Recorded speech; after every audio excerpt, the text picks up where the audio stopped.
Thank you.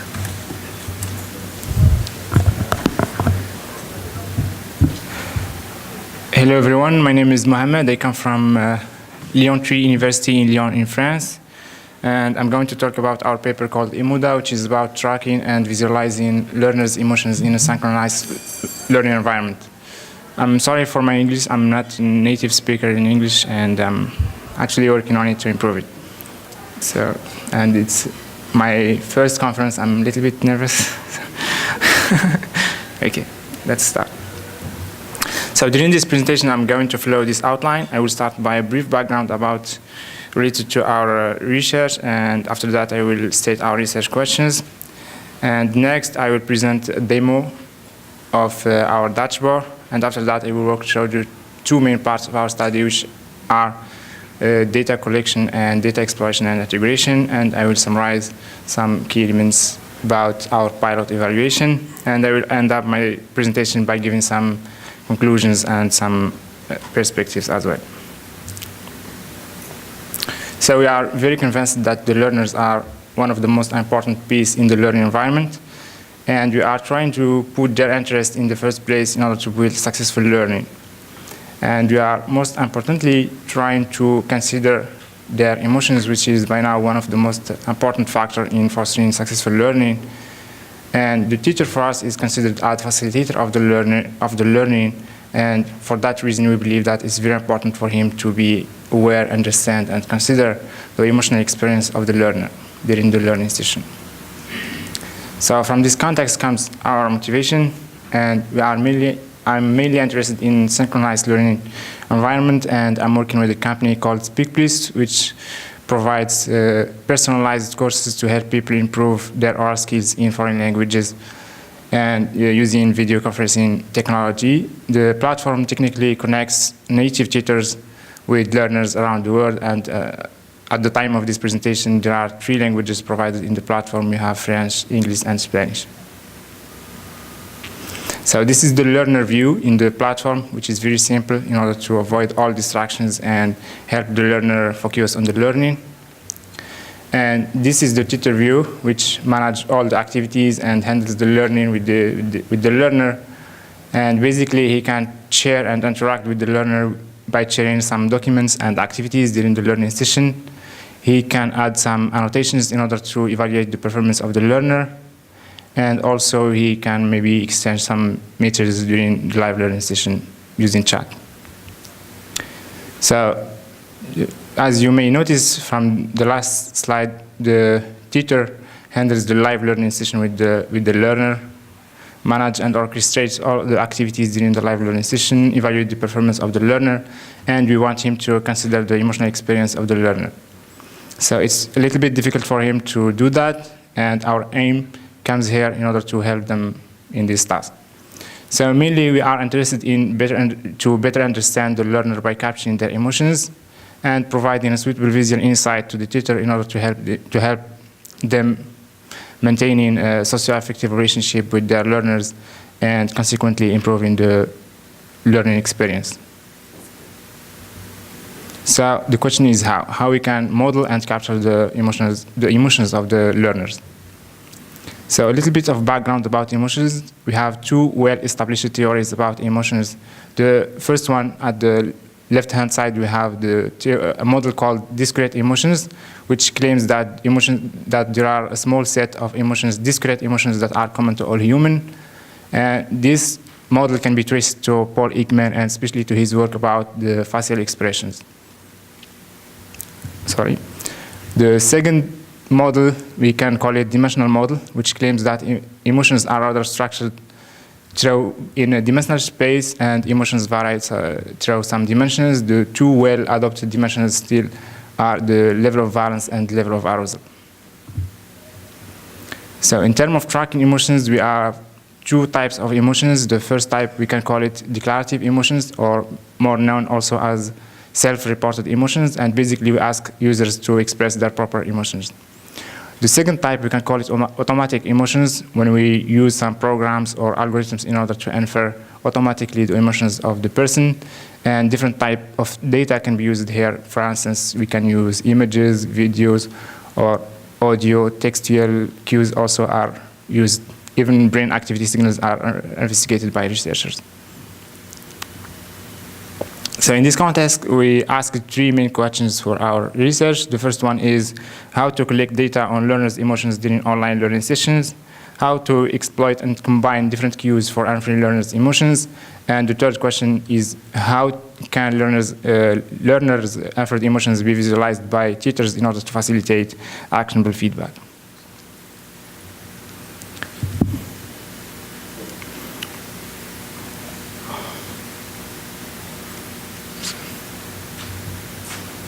So this is the first version of our. There is a problem with this. Okay. The size of the video is not very well. Okay, no problem. I will use this one. No problem. Okay. Oops. Oh, sorry.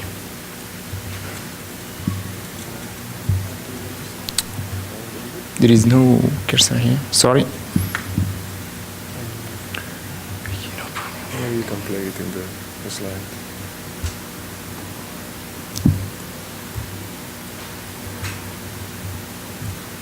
Oh, I think it's the resolution of the screen. Come on. Okay. We'll change it.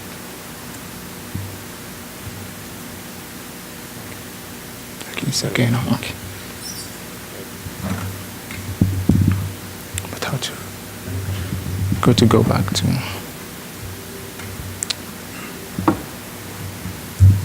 So I will start from here. No problem. This is the first version of our dashboard. So the dashboard is. So at the top, we have a toolbar, which is used for all the filtering functionalities. We have a filter on the level of the arousal in order to filter and keep only the most significant level of valence. And we have a second filter to select a session by ID. So the sessions are related to the user and are listed here by date. But unfortunately, I can't show you that. And the toolbar is used also to present the number of positive and negative markers detected during the learning session, and we have a brief description about the profile of the user here, the learner. So the body of the dashboard is divided into 3 levels. We have the top level, the mid level, and the bottom level.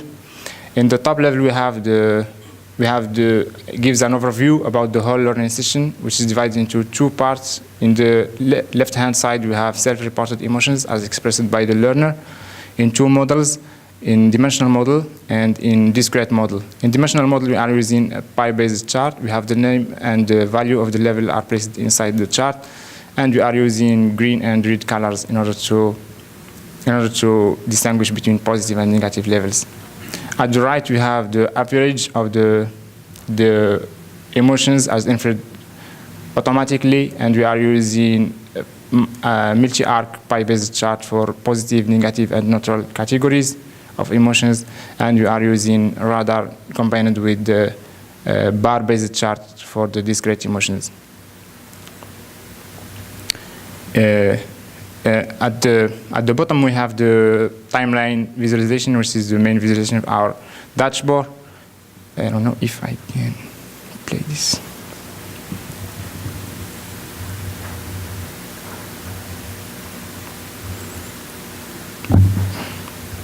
Okay, no.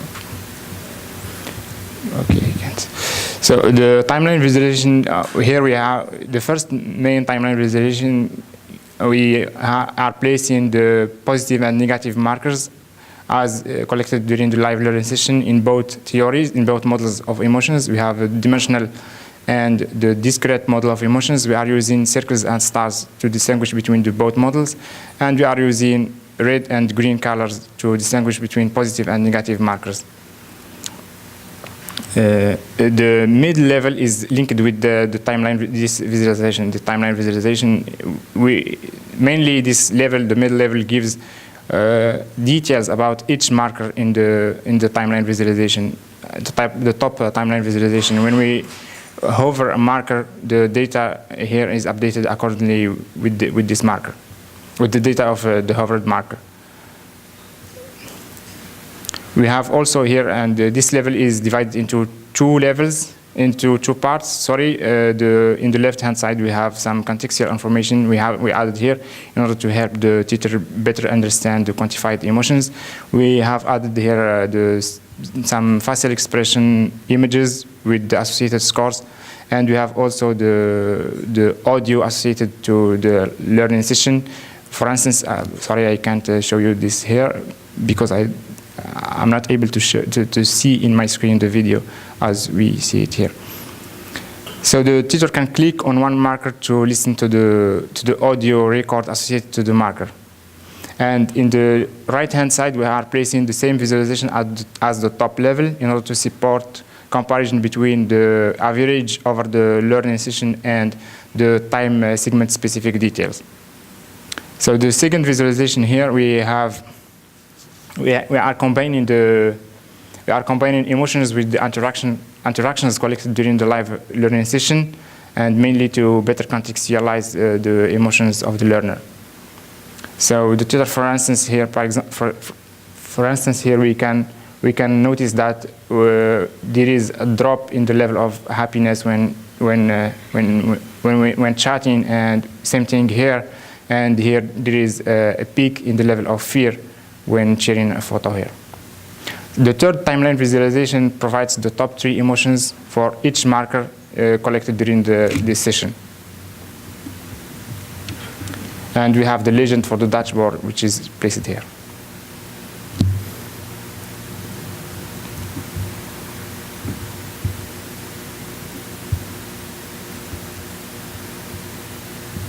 So now I will explain what types of data we are collecting and how we proceed to implement such dashboard.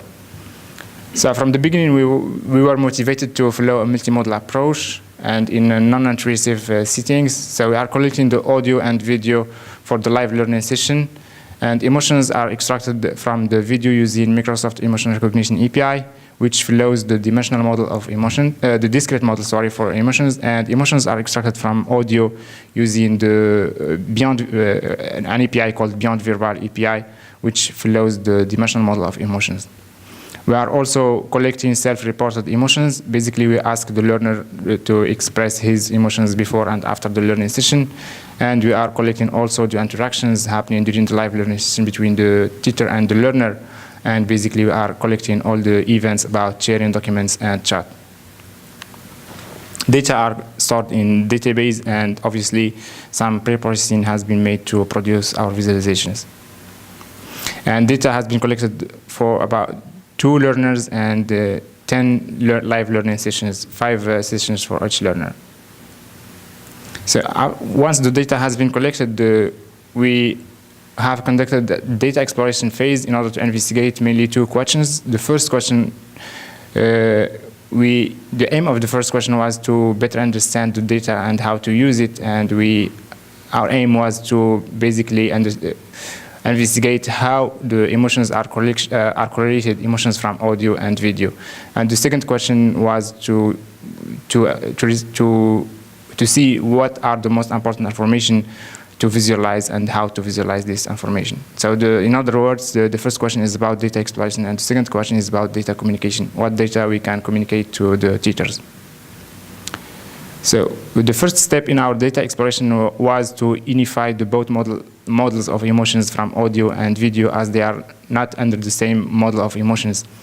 And for that, we are proposing to use the weighted mean combined with the result of a study conducted by Professor Serrar, and we are providing more details about that in our paper.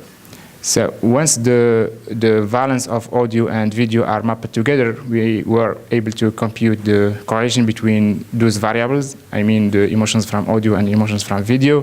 And as you can see in this figure, we don't have a clear linear correlation between the emotions from audio and video, as we have small values either using Pearson or Spearman coefficient.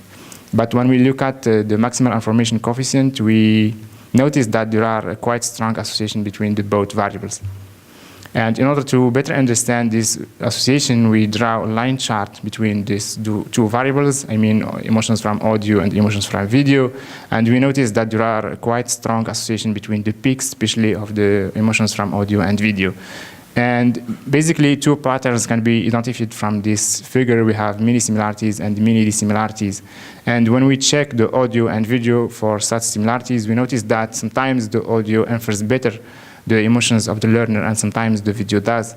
And our conclusion here was to consider the both cues for inferring the audio and the video for inferring the learner's emotions. The second question was, what are the most important information to visualize?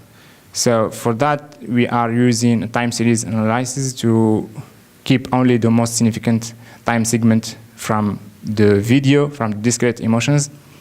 And first, we have segmented or divided the set of discrete emotions into three sets, into three subsets or three categories. The first category contains only the neutral emotion, and the second category contains we call it positive category, which contains the emotion happiness and surprise, and the remaining emotions are considered in the negative category. So the score of each category has been computed as the sum of the score of its belonging discrete emotions, and after that we have computed the frequency of each category over each time segment. And we defined two thresholds in order to keep only the most significant time segment during the learning session. For the dimensional model, we are using a list of thresholds on the intensity of the emotion, which is the level of arousal, in order to keep only the most significant time segment of the valence. And this time segment collected, extracted, or from the video and the audio from a dimensional model and discrete model constitute what we call the effective emotional reactions during the learning session of the learner. At the end of our study, we have conducted the pilot evaluation with tutors to investigate mainly the usability and the utility of our dashboard. We have conducted this evaluation with two tutors in CT mode using Google Form questionnaire, and we have given a questionnaire three parts to the teachers. The first part was a case study with the 8 associated questions, direct questions, and we asked the tutor to use the dashboard in order to respond to these questions, like at what time the learner feel a peak of some particular emotion. The second part was a general perception on the dashboard with 6 associated questions in Likert scale. For instance, how do you feel about such visualization? And the third part was about a question for each visualization to investigate mainly the usability and the utility of such visualization, of each visualization of our dashboard. So here I will summarize the result of our pilot evaluation. I can say that in general, our dashboard was easy to use and understandable, but the utility was not too high, and we are working on that in our second iteration. So one of the most interesting features was the contextualization. Both tutors underscore that the contextualization is one of the most important features for them, either by adding the facial expression about the learners with the associated score, or adding the audio record associated to each marker, or even by combining the interactions happening collected during the live learning session with the emotions.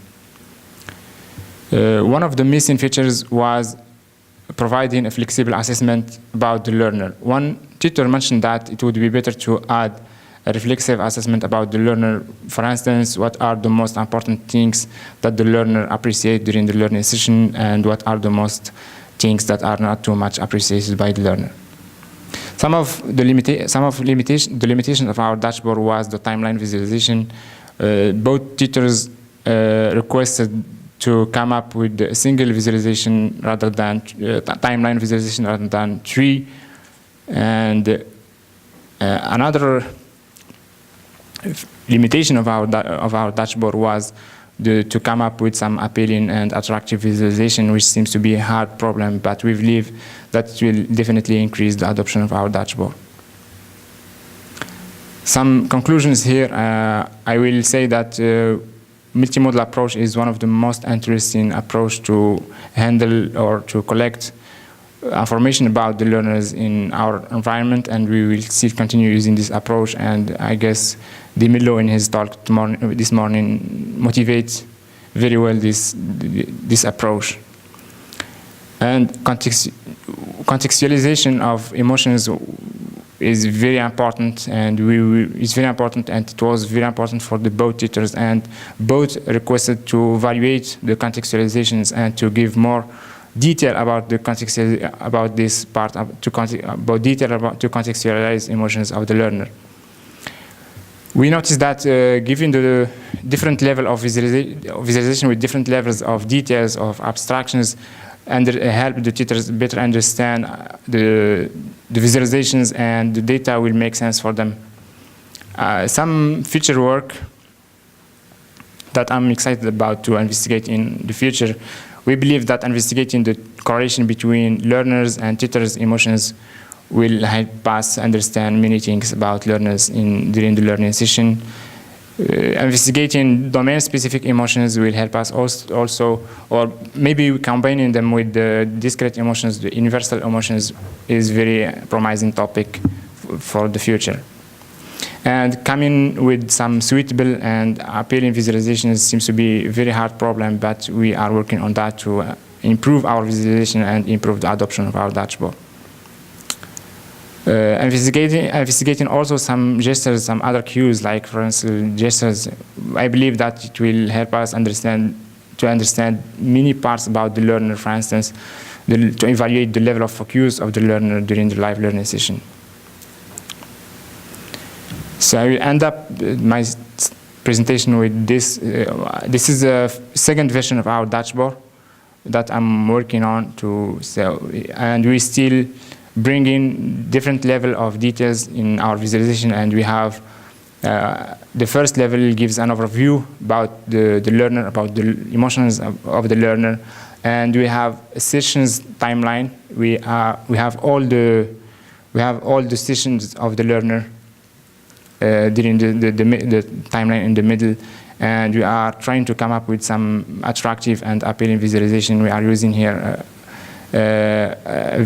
visualization, we can call it stacked area visualization, and we are now splitting the visualizations to visualize the positive emotions and negative emotions splitted, and the markers are placed in the bottom, and we are providing more details about the contextualization part, about the events happening during the live learning session. We are, for instance, when sharing some documents, we are using thumbnails to give a snapshot of the shared document, and we are also providing information about the exchange, the message during chat. Thank you, and I would like to thank my professor for giving me this opportunity to be here and to present our work. So thank you so much. We have time for 2 questions.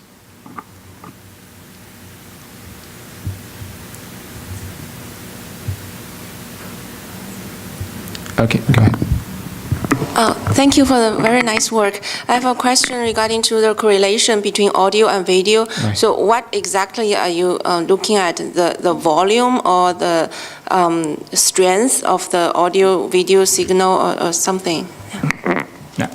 We are extracting emotions from video using the discrete model. So from frames of the video, we extract emotions in the set of the emotions, happy, surprise, and so on. And we are extracting the level of valence and the arousal from the audio. And from the video, we are able to compute the level of valence for each frame. And we compute for each frame, and we compute the level of valence over each time segment from the video. So we have levels of valence from audio and video, and we compute the correlation between the both.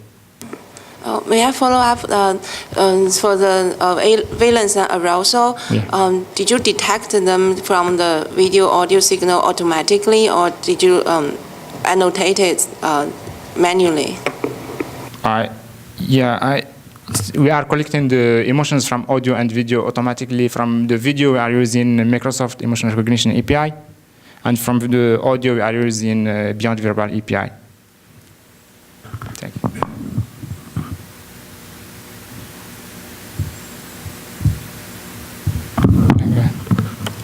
Could you explain once more how you are currently, or maybe also in the future, trying to merge your visualization of the interactions of the student with the software together with the emotions that your system kind of detects? Because I would imagine that just a long timeline of emotions is maybe not as helpful as kind of contextualizing that with crucial elements in the flow of the interaction.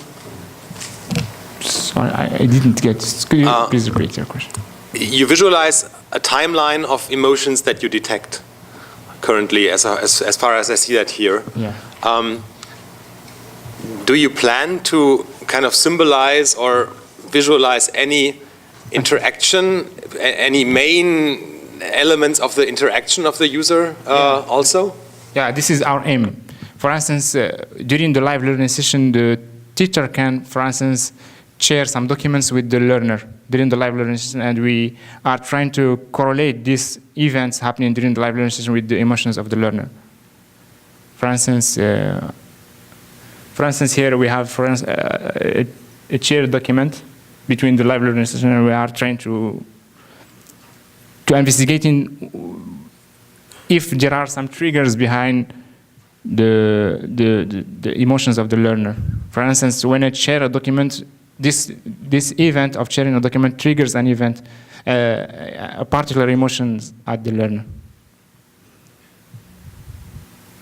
I don't know if this addresses your question. Okay, thank you very much, Mohamed. Okay.